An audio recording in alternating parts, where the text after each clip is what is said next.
నుంచి మండలం నుంచి వచ్చిన అతోటి టీవై జర్నలిస్ట్ మిత్రులందరికీ కూడా స్వాగతం సుస్వాగతం.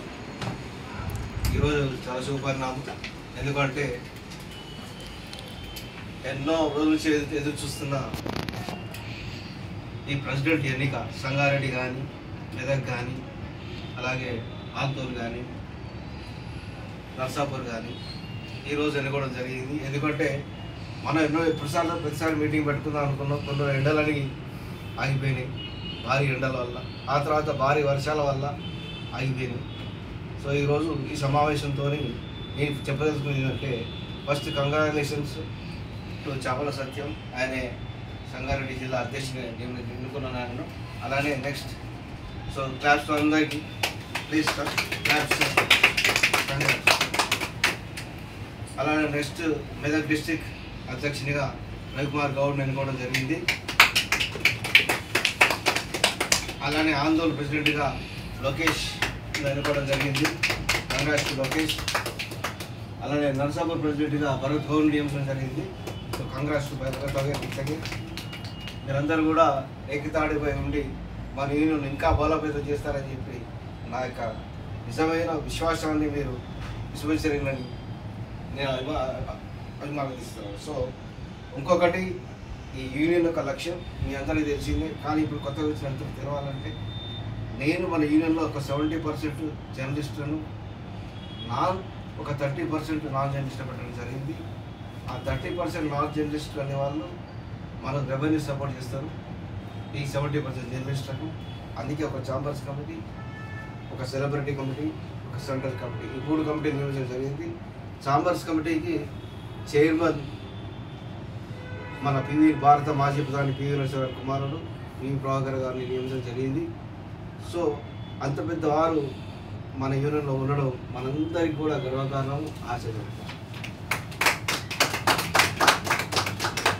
ఇలాంటి పెద్దవారు మన ఛాంబర్స్ కమిటీలో ముఖ్యంగా ఉండేది ప్రముఖ పారిశ్రామికవేత్తలు, ప్రముఖ రాజకీయ నాయకులు, ఎన్ఆర్ అధ్యక్షులు.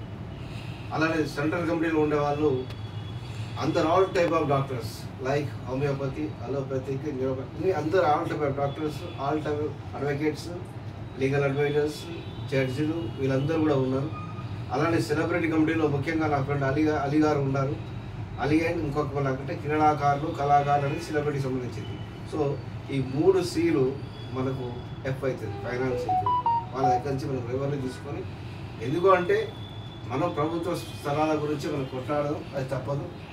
ప్రభుత్వం డబుల్ బెడ్ ఇల్లు కావచ్చు, ప్రభుత్వ స్థలాల గురించి కావచ్చు, మనకు వచ్చేది అక్రిడేషన్ కావచ్చు, ఏది కావచ్చు, మన యొక్క సంస్థ ముందు ఉంటుంది.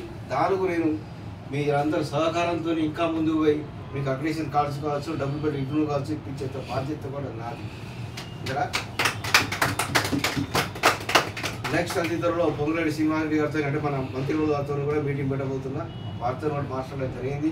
ఆ రోజు మీ పేపర్లో చూసిరా. సో కాబట్టి ఆయన కూడా మనకు టైం ఇచ్చారు, మంత్రి గారు కూడా. ఆ టైం బట్టి మనం మీటింగ్ పెట్టుకుంటాం. ఇంకా ఏంటంటే ముఖ్యంగా మన యూనియన్లో చాలా ప్రముఖులు, పెద్ద వారు ఛాంబర్స్ కమిటీ చేరడానికి రెడీ.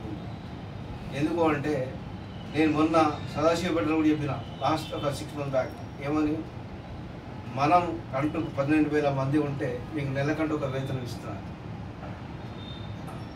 ఆ వేతనం కోసం ఎన్ఆర్ఐ వాళ్ళు చాలామంది ఎదురు చూస్తున్నారు. వాళ్ళు మన వెంట ఉన్నారు. మీకు ఏ సమస్య వచ్చినా, ఏ ఆపద వచ్చినా, ఒకవేళ పెళ్ళికో 1,00,000 రూపాయలు 2 సాయం ఉన్నా కూడా అట్లా సాయం చేయడానికి ఒక కార్పొరేట్ ఫండ్ ఏర్పాటు చేయడానికి చాలామంది పెద్దలు మన వెంట ఉన్నారు. వాళ్ళని మీ ముందు తీసుకురావాలంటే మనకు స్ట్రెంత్ ఏదని మనం చూపెట్టుకోవాలి. ఆ స్ట్రెంత్ చూపెట్టాక తప్పకుండా వాళ్ళతో ఒక భారీ మీటింగ్ పెట్టి, ఆ రోజు మీకు ప్రభాకర్ సార్ కూడా మేము అందరి ముందు చెప్పాడు. ఎవరికి చెప్పిందా లేదా? నేను పదే చెప్తున్నా, దయచేసి అందరూ ఐకమత్యంగా ఉండండి. మీరు కానీ ఒక్కరు 10 మంది చేయండి. అందులో ప్రియా పత్రికలు కావచ్చు, యూట్యూబ్ ఛానల్ కావచ్చు, ఎవరైనా కావచ్చు, కొంచెం సీనియారిటీ మాత్రం కంపల్సరీ ఉండాలి. టోటల్ అన్ఎడ్యుకేటెడ్ అనేది నచ్చదు. 2వ తరగతి 3వ తరగతి కూడా ఉంటే కూడా వాళ్ళు ఒకవేళ 2వ తరగతి 3వ తరగతి వాళ్ళు కూడా జీవించాలని చాలామంది ఉన్నారు.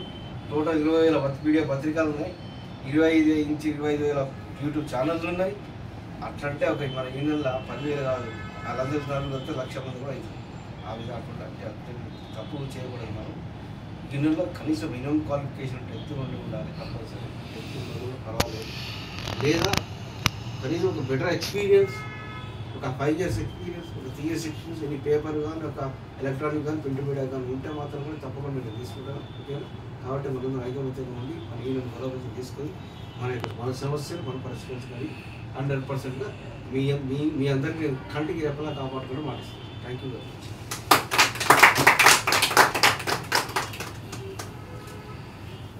ఓకే.